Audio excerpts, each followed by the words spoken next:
what's good, y'all? Welcome to my review for this week's episode of Tokyo Ghoul Re. And I gotta say, guys, damn period. Y'all I don't know how well this is in terms of adaptation, so don't watch Chibi to figure that shit out. But I gotta say, this is honestly one of my personal favorite episodes of the season, and honestly, and we got one more episode after this, and it looks like next week we're gonna see the birth of another one of Kaneki's multiple personalities. Not gonna elaborate anymore for any anime onlys that don't want to know what he's called or really want to know what exactly he's like. You'll have to wait till fall and let next week to figure out what Kaneki's new personality is. So let us begin. So we start this episode off. We got with Kijima, can I tell Fruta hey man, watch out, make sure you don't spill on the blood all over the frickin' floor. And we find out what actually Kijima's Quinke is. It's a fucking chainsaw. Now I don't know if we saw this a couple weeks back and my memory just sucks, or this is actually the first time we had to see it, but yeah. It's a chainsaw. I see you, Shida. I see you, man. Now, we all know that Shida looks like he's a fan of the Friday 13th season, or at very least likes to reference it, with Jason and all that shit. But I think he's low-key referencing Texas Chainsaw Massacre right now, because, I mean, look at them. They both rock him and Leatherface. I mean, look at them. Both of them like to torture people. Both of them are sick and twisted. Both of them both of them look like they're wearing masks made out of human flesh, because, Kijima's face, that doesn't look right. Granted, Tokyo Ghoul Jason they got fucked up by a ghoul, so that could just be a lot of fake skin on his face. But like I said, we also know Leatherface likes to wear masks made out of human flesh. And we also know that they like to rock chainsaws. And they've been cut by them. Yeah.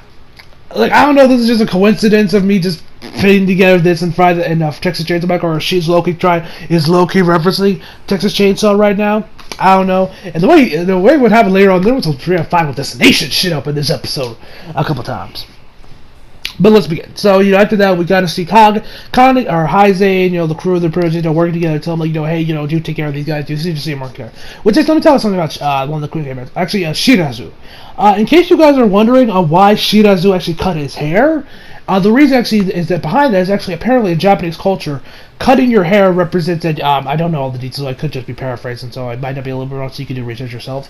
That apparently, cutting your hair represents that you are, I guess, changing as a person, I guess you say shedding your skin and you want to change as a person, change your life, change your, I guess, work schedule, you pretty much you want to just, do something different, I guess you would say. You're done being whoever you used to be, and you're kind of trying, and you're becoming this new person, that kind of has maybe with a new outlook on life or something, hence why, see a lot of manga characters doing this, because we got Shirazu did it, Ichigo and Naruto cut their hairs at the end of their series. I don't really know why Ichigo and Naruto cut their hairs, but we at least know what Shirazu did, because, he probably wants to, take a much bigger role with the Queen Squad as their captain, of course, get over the shit that he has with Nutcracker.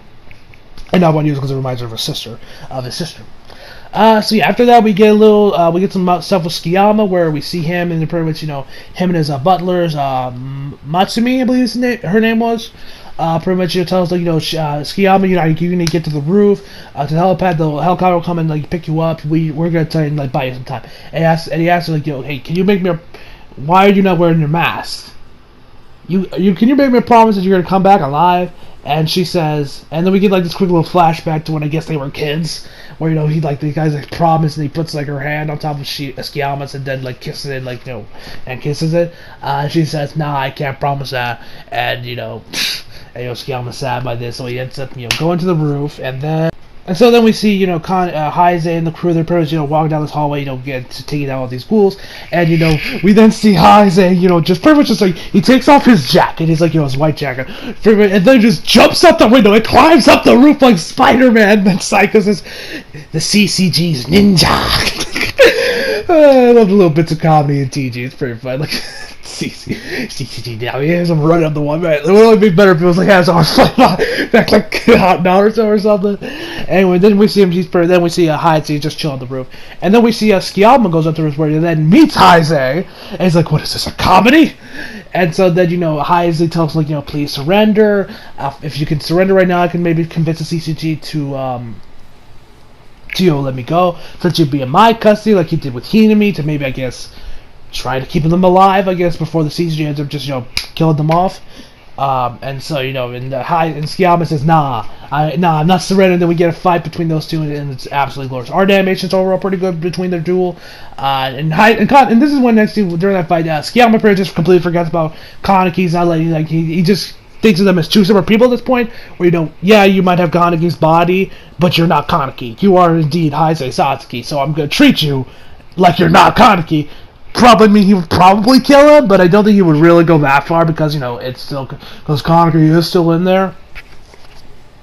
And so we also see Kane, where we see his his updated look after whatever the hell Psycho did, not Psycho, Eto did him. We also see like the bit like at the end of the episode, we also see him working around with the clocks.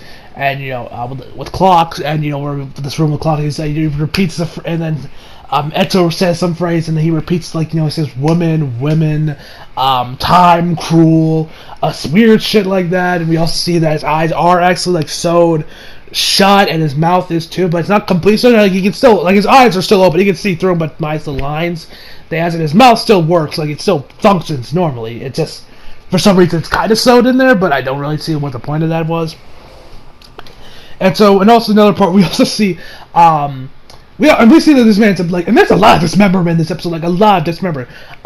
We don't see a lot of it in this episode, probably due to censorship, because TV and then maybe for the Blu-rays they'll show us. We'll see some uncensored versions of these scenes, maybe. I don't know. I mean, we haven't seen them go full on season 1 where they just invert the colors. Where they just invert the colors or just have a black bar. They just kind of have the camera in right position so players to not show it to us. Which I guess could work into the horror aspect of TG, where you let your imagination run wild and it could end up being scarier for you. Me personally, I just want to see the corpse. I just want to see it all. I want to see dismemberment and all that because I'm a sadistic. There's a reason slash movies are my favorite genre of horror. And so, we see him, actually cut off that dude's arm that had, that just recently got those two assistants with him, and he tells, and then he tells her, guys, get away, and he tries to see if they would run away, and he tells, oh, yeah, I hate you guys, and the girl's like, nah, man, we just started liking you, we'll buy you some time, and then we never see it, but Kare just demolishes them, just kills them all, immediately. All we really see is just some blood splatter on his face, and then, of course, just the sound effects of him cutting something. So, which I gotta say, I like that apparently, even though they use these kind of clever ways to get away with the censors by not showing us it, but we can pretty much get the general idea of what the hell just happened. We also see some stuff with Kijima, where actually we're seeing Matsumi and some other ghoul, the other ghoul, actually work together to take down Kijima, where where actually they slice his arms off, and then we see his chainsaw gets on top of the roof, and then it falls down. It's still on, by the way, and it hits him right in between his head, and he's like, it's vibrating. Now we don't see the head actually, blood or anything really, because, like I said, the censorship, but we see there's but it's pretty much shadow now, where you can see the outline of his body and see the chainsaw. You could pretty much put the pieces in yourself, and that's a great voice acting from the Japanese. I'm really curious how this episode's gonna work dub. When Funimation gets this part in the dub, it's gonna be great. I can't wait to listen to it. So, then we have to see kind of. I almost don't want to say this because I feel like I'm spoiling something. At the same time, I feel like y'all can probably guess this on your own and kind of predict what's gonna happen. But we kind of see Fruta change. I almost don't want to say it because, like I said, I did read some chapters of TGRE, later on, like I said, when Token became canon. I almost don't want to tell you guys what exactly happens, but at the same time, I feel like you guys can. So I'm going to tell you right now. So this is technically a spoiler for the manga, but we see Fruta become the main villain of TG. At least what I'm assuming he is the main villain, because like I said, I read chapters, but I didn't really get anything. My little bits and pieces that Chibi would talk about in his chapter reacts, where I'm like, okay, I kind of get what's going on now. So it looks like Fruta does become the main villain part. I don't know if it had anything to do with Kijima's there. He's just kind of always like this. And now after Kijima's death, bam, he's like, all right, now, because we see him, the CCG operatives behind telling him, get behind us, get away. But he ends up using one of them as a human shield for Matsumi.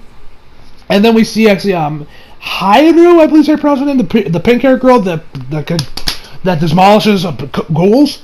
We see actually she actually straight up dies in this episode. We see her she like she takes down like she's against Matsumi, but Matsumi manages to like impale her, and then she pulls out like like hand me the Queen K, hand me the. She's like, hand me the goddamn Queen K right now, because that's what she also holds her. How she didn't immediately die from blood loss, I don't know. But we're seeing it's pretty much this big ass gun that fires like this laser, looks like the special beam cannon, Piccolo's move, and then she manages to hold out with actually the other ghoul as he's coming in there, and even though she chops him out, but he's like, nah, I don't need my torso, and then decapitates her.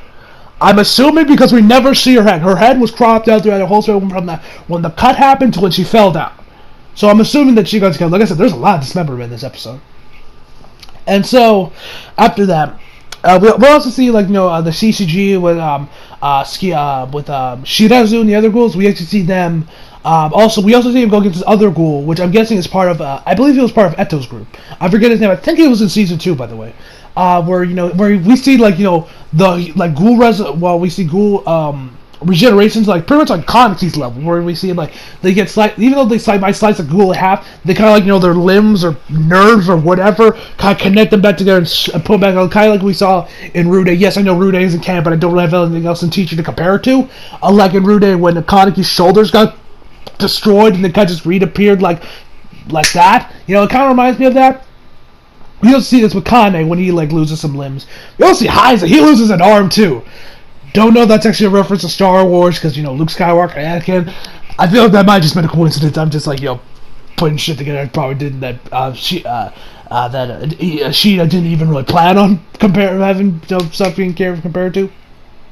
What else happened in this episode? A lot should happen in this episode. A lot of action sequence. Hence why I'm kind of doing this a little different than I usually do, because, I'm not going to describe a fight, because I don't really know how to.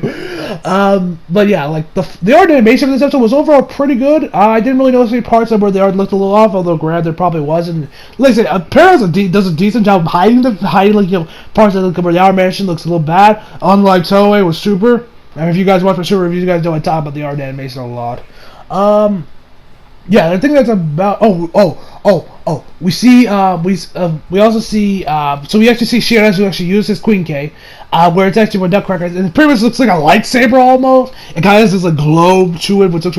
He pretty much once this ghoul that regenerates, he pretty much throws it right in his mix section, and it kind of blows him into this circular thing, which pretty much just destroys. Pretty much destroys his whole upper body minus his head, and another investigator just kind of cuts him in the head. And then he dies. And, yeah, a lot of shit went down this episode. And then, at the end of the episode, we kind of see Heiza, he's talking to Skiyama, and he talks about, my body is not just mine. It's for my father, my other cousins, all the guys that sacrificed me for me to survive. And we also see guys no, it's mine, it's mine, it's mine. Heiza says that. Which makes me think that actually Kaneki is in control right now, or maybe we're seeing the birth of Kaneki's next personality, because next episode preview shows off his next personality. Like I said, I'm not going to say what his name is or really what it's because I only know little bits and pieces about him, because like I said, I only read the stuff with what happened with Token. I didn't read anything else of the Tokyo Ghoul manga. But besides that, so yeah, we see him, which made me think that Kaneki is in control right now, not Heize. But I gotta say, soundtrack, the OST for this episode was amazing. And we also see that the flash. We also see that there's that Kare has some kind of disease or something that everyone else knows minus Skiyama. He's the only one that doesn't know about this little thing that Kare has that we don't know about. And we also, of course, also, like I said, we also see Kare, just chop off Heize's arm. And that's pretty much where the episode ends, where, when Heize is coming towards Kare, we actually see Skiyama, hold his foot back, Heize's foot, until, he doesn't really say anything, he just tell him, stop, don't hurt him, pretty much. And, yeah, that's pretty much where the episode ends. Overall, this episode was fantastic. One of my personal favorites, the art and animation. This is a great balance between the action of TG and, of course, the tragic bits and, the sadness that makes me kind of one of the main reasons why I love Tokyo Ghoul. But yeah, but like I said, this is one of the main reasons why I love this series. Oh my god. This episode was definitely a lot more focused on Skiyama. And, like I said, next week's going to be interesting. Because we're going to see the birth of another one of Kaneki's personalities. So it's going to be interesting. So I hope you guys enjoyed the video. Leave a like if you did, subscribe if you're new. Follow me on Instagram and Twitter if you feel like it. Oh, and also, by the way, I give this episode a 10 out of 10. I do give you my favorite. It's a 10 out of 10. So, hope you guys enjoyed the video. Leave a like if you did. Subscribe if you're new. Follow me on Instagram and Twitter if you feel like it. Links are just below. And as always, come back for more. See you guys next time.